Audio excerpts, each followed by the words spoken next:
Welcome, ladies and gentlemen, to another edition of Share You the Whine Meaning. And today we'll be discussing on genetic diseases and how we can use genetic testing to actually check for genetic disease. We've always known that we have genetic disorders and diseases around us. Most of the time, by the time we get to know about them, sometimes it's usually too late to actually do anything about it. Even the attempt to actually use some treatment method might be too aggressive for the body to cope with. We all know what genetic diseases are. I know that, cancer, diabetes, heart diseases, sickle cell. Most of the time inherits these diseases from our parents or from our grandparents. Don't tell me you don't know that you inherit genetic diseases from your parents. Know the why.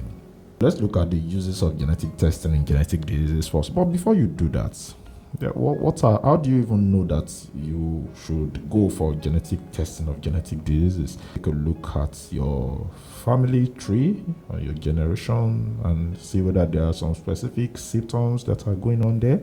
Sometimes it may look like what we Africans always call generational cause, but sometimes it may actually be genetic diseases.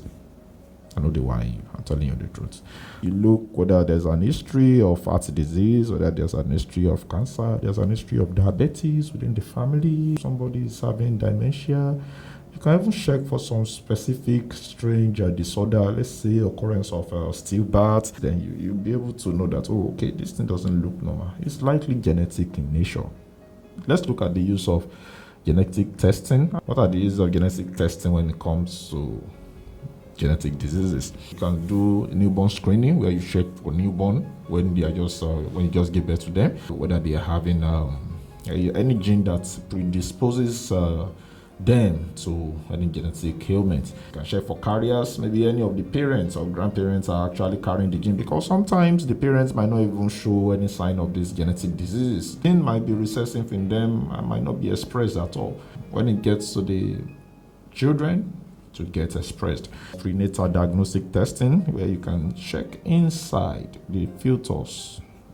We can definitely get access to the fetus and check the gene. Maybe it's carrying some of this gene that's code for genetic disease. Also use it for those who are displaying the symptoms. If somebody is having multiple miscarriages, a sign of dementia.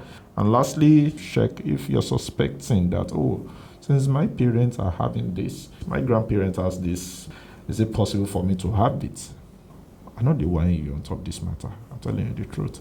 For more on this, you can get across to me, you can get across to any medical personnel as well who has more knowledge in this area. And then we're going to provide you the right information and give you the right direction so that you know where to go and how to go about it. I know the why you.